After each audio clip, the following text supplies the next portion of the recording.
Model बहू। अगर तुम्हें मुझसे इतनी ही प्रॉब्लम है तो शादी क्यों की? मुझे आपसे नहीं, बस उस फोटो से प्रॉब्लम है जो आपने सोशल मीडिया पर अपलोड किए। अरे इतनी सी बात और इतना ज्यादा ओवर रिएक्ट।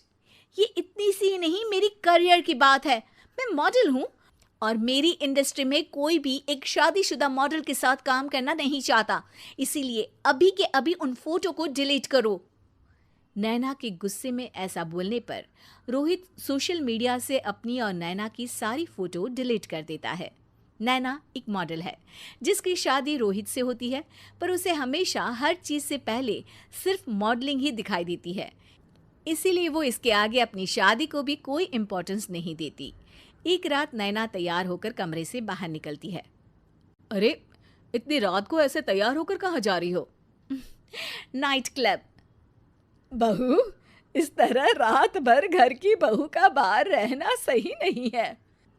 ओ प्लीज, ये छोटी थिंकिंग आप अपने पास ही रखें।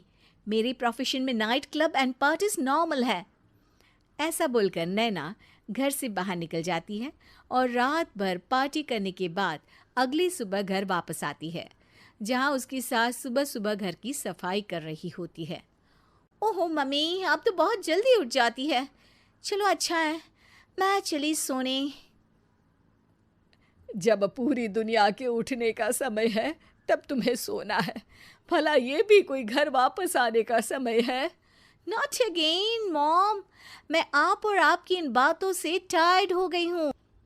अगर आपको ये सब सहन नहीं करना था तो रोहित की शादी एक मॉडल की बजाय किसी साधारण लड़की से करानी थी ना।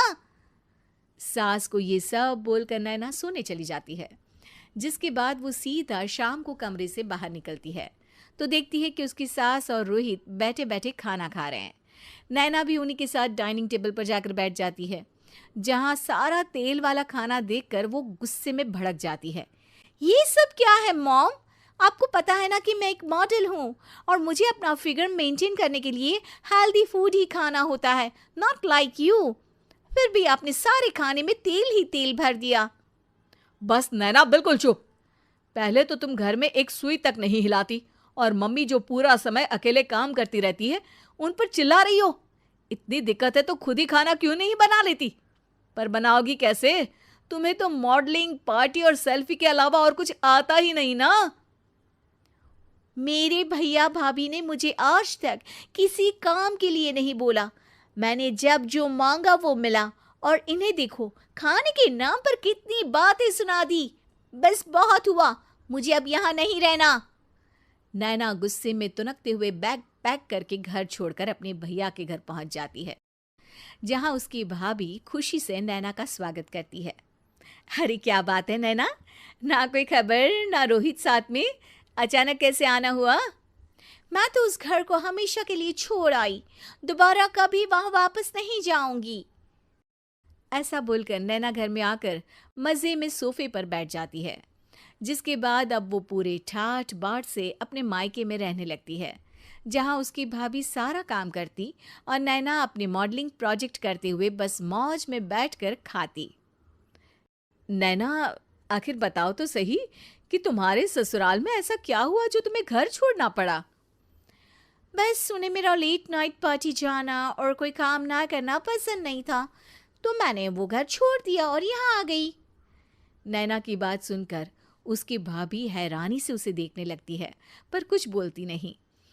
इसी तरह कुछ समय बीतता है और देखते ही देखते अब नैना के पास मॉडलिंग के प्रोजेक्ट्स आने कम हो जाते हैं, जिससे नैना बहुत परेशान रहने लगती है। ऐसा कैसे हो सकता है? मैं इतनी सुंदर मॉडल हूं तो फिर भी मुझे काम क्यों नहीं मिल रहा? देखो नैना, काम में ऐसे उतार चढ़ाव तो आते ही रहते हैं। आज नहीं तो कल तुम्हें इससे भी अच्छा काम मिलेगा। तब तक अगर तुम चाहो तो घर में खाली बोर बैठने से अच्छा है कि मेरी मदद कर सकती हो। नैना पहले तो घर के काम का नाम सुनकर नाक चढ़ाती है, लेकिन फिर कुछ दिनों तक कोई काम न होने पर बोर होकर अपने आप भाभी की मदद करने पहुंच जाती है। इसी तरह धीरे धीरे उसकी भाभी नैना को घर का काम करने के साथ सारा खाना बनाना भी सिखा देती है। एक रात नैना और उसके भैया भाभी साथ बैठकर डिनर कर रहे होते हैं। पता है, आज का सारा खाना नैना ने बनाया है, मैंने तो बस आज थोड़ी सी ही मदद की है। मानना पड़ेगा नैना, खाना तो बहुत स्वादिष्ट है। आखिर मेरी बहन मल्टी टैलेंटेड जो है, मॉडलिंग और घर दोनों एक साथ बखूबी संभाल सकती है। और फिर जब मदद करने के लिए घर में कोई दूसरा इंसान भी हो तो फिर दिक्कत ही क्या। मेरी बहन चाहे तो उसके लिए कुछ भी इम्पॉसिबल नहीं है। भैया की बात सुनकर नैना को अपनी सास और रोहित की याद आ जाती है। भैया, मम्मी और रोहित ने कभी मुझे मॉडलिंग करने से रोका नहीं। वो तो हमेशा हर चीज़ अकेले संभालते आए हैं और मैं हर काम खराब करती रही। मम्मी पूरा घर अकेली संभालती है और मुझसे बस थोड़ी मदद की उम्मीद करती है, पर उसकी जगह मैं उन्हें उल्टा बोलती रही। गलती मेरी है भैया, मुझे अपने ससुराल वापस जाना चाहिए। जानकर खुशी हुई बहना कि अब मेरी छोटी सी बहन समझदार भी हो गई है। इसके बाद नैना अपने ससुराल वापस आकर रोहित और अपनी सास से माफ़ी मांगती है और बाद में खुशी खुशी अपना मॉडलिंग और घर संभालते हुए ससुराल में रहने लगती है।